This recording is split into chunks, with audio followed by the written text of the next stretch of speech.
Essa é a segunda parte de Queen's Revenge, e se vocês perderam a primeira parte, ela vai estar aí no primeiro comentário fixado. Depois do fã de fato acabar com o Bai mostrando seu poder raro de fogo, todo mundo ficou de cara, sem acreditar no que estava acontecendo. Até porque isso era algo impressionante, mas eles ainda não sabiam do poder do relâmpago, que era 50 vezes mais raro que o poder de fogo.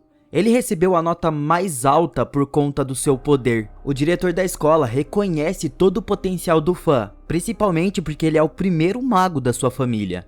A visão do Musal mudou completamente. Ele diz que vai esquecer de todos os erros do passado e dá uma pulseira pra ele que vai ajudar ele a aproveitar os seus poderes da melhor forma possível. E o Bai, por outro lado, só recebe uma dura crítica porque ele precisa trabalhar mais. O Shang diz pro fã agradecer ao Musal, mas ele se recusa a isso e fala que não vai ser o animalzinho de estimação de ninguém para começar a receber ordens. Ele fala que ele não é nenhum covarde como o Bai de ficar embaixo da asa dos mais velhos. O Musal manda ele se acalmar, mas o fã fala que nunca vai se esquecer como o Musal tratou o seu pai. Ele diz que o Sing ainda tem muitas dores nas costas desde aquele dia há 3 anos atrás.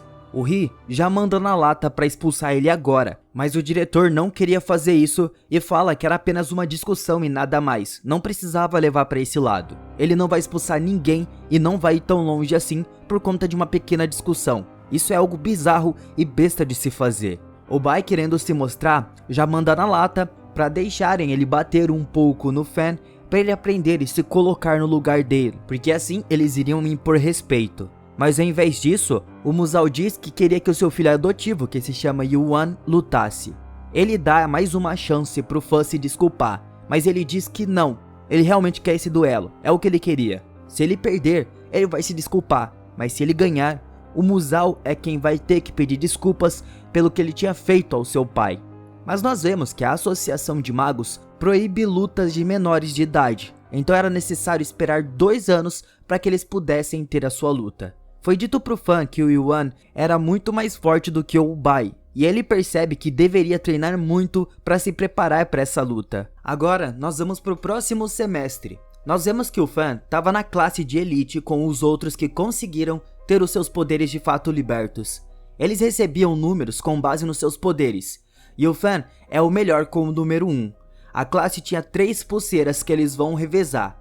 Os 3 melhores alunos vão usar cada um por um mês. Só que o fã só pode usar durante 10 dias como punição pelo seu comportamento rude com o Musal. As pulseiras eram muito preciosas e se alguém perder ou danificar elas, eles não seriam só expulsos como também banidos de serem magos. Enquanto eles estavam treinando, o Bai explicou que existem vários níveis diferentes de pulseiras que pode usar para acelerar o progresso em até 20%. Mas uma das pulseiras que a família dele tinha era capaz de acelerar em até 40%. O Musal permite que o Yuan usasse a pulseira por 6 meses para ele se preparar para a luta contra o Fan. Mais tarde, o Fan explicou que o pingente que ele tinha continuava reagindo sempre que ele praticava, mas dessa vez ele engoliu a pulseira do Fan e ele implora pro pingente cuspir a pulseira. Mas a Tank chegou ali nessa hora e presume que pelo comportamento dele, provavelmente ele perdeu a sua pulseira. Então ele fala o que aconteceu e que o pingente era uma herança da sua família. Mas vendo aquilo, ela fala que esse é um equipamento mágico que acelera o progresso, mas ele deve ser alimentado, não apenas para melhorar as suas estatísticas, mas também para absorver energia e se atualizar. Ele pensa em como isso deveria ser responsável por fazer ele ter mais poderes do que os outros. Ele ficou se perguntando se ele seria repreendido, e ele fala para Tang que ele não poderia controlar esse poder. Mas ela diz que isso era único e sente que ele tinha um vínculo espiritual com o Fan. Ela pede que ele fique com o pingente e que mantenha ele escondido, explicando que ele só vai continuar crescendo e se alimentando dos espíritos e outras coisas mágicas. Ela prometeu que vai resolver a questão da pulseira que ele perdeu, mas ele vai ficar devendo essa. E ele ficou ali todo bobo, se perguntando se ela ficou atraída pelo seu carisma incrível, porque ela estava ajudando ele demais. Depois disso, os alunos foram levados para uma viagem de campo até a borda da zona segura da cidade, onde os monstros são impedidos de entrar. O fã revela que os seus status de fogo estava inquieto e estava atualizando para um nível 2. Então, quando eles chegaram, o instrutor-chefe explicou que eles vão participar de uma caçada de recompensa. Se os 100 alunos conseguirem completar a caçada, todos eles vão receber algo. E os alunos estavam preocupados com isso, já que apenas magos com vários anos de experiência podem fazer essa caçada entre os monstros. E o Shang concorda com isso, mas o instrutor-chefe explica que eles são os melhores das escolas de magia e deveriam mostrar que eles poderiam fazer isso. O Fan só se importa com o prêmio por completar a caçada, e foi dito que eles vão ganhar uma armadura mágica. O Fan sabe que o Wang faz parte de uma família rica e definitivamente vai ter a melhor armadura para que ele não perca sua luta contra o Fan. Os alunos começaram a passar por alguns obstáculos com facilidade, e quando a caça começou, eles puderam demonstrar os seus poderes e controle das habilidades.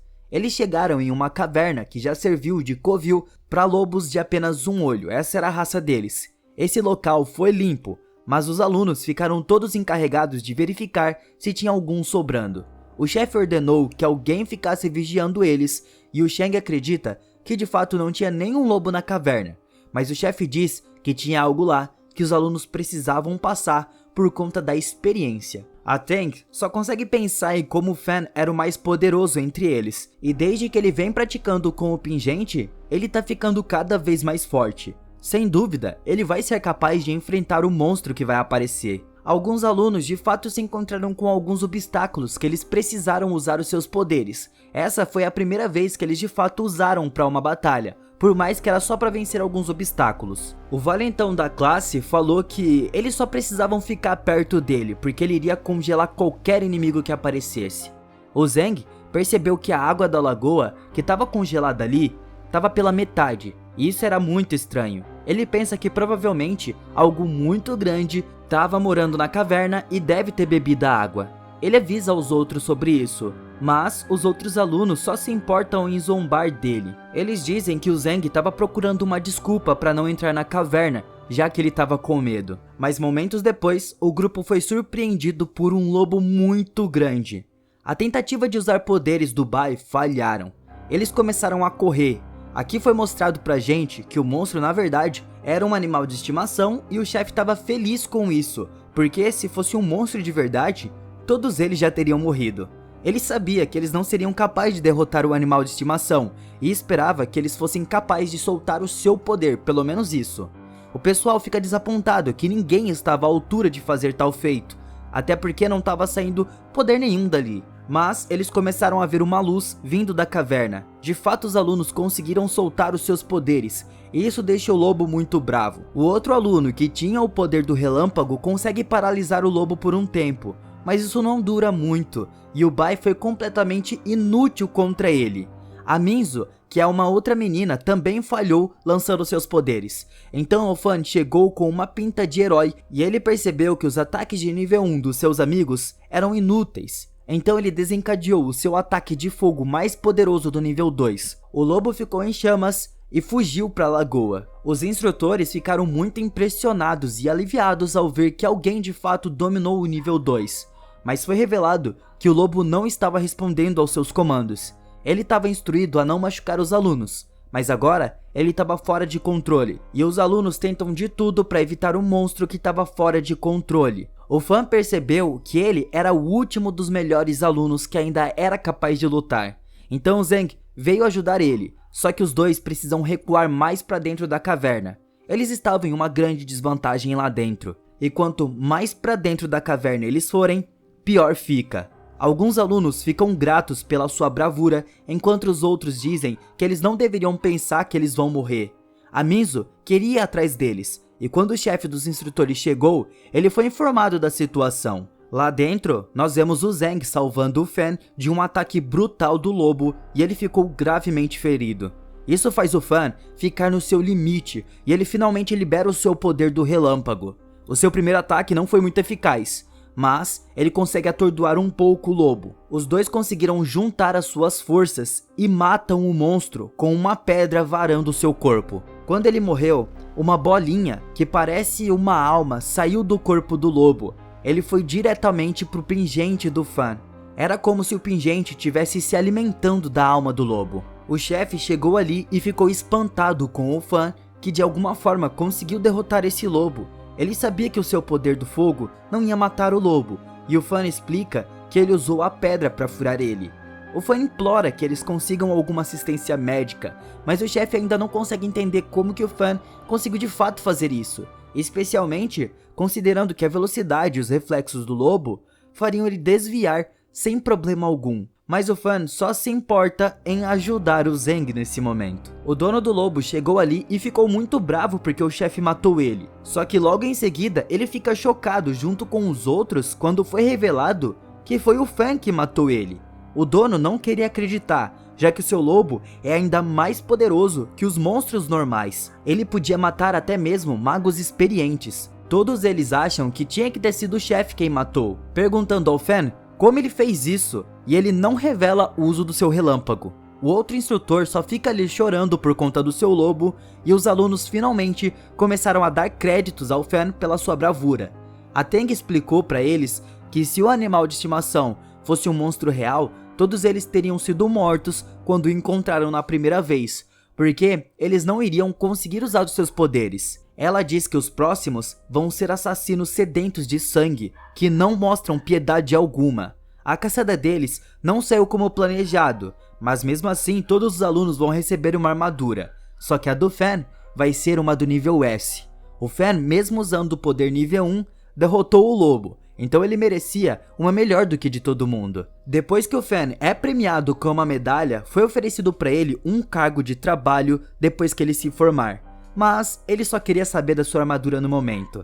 O chefe não consegue entender ainda como o Fan conseguiu ganhar do lobo, e começa a se questionar se o Fan não contou a verdade sobre o que de fato aconteceu. Ele queria entender melhor toda essa situação. O que vocês estão achando disso? Deixa nos comentários. Amanhã tem continuação. Eu espero vocês aqui. Não esquece de deixar o like.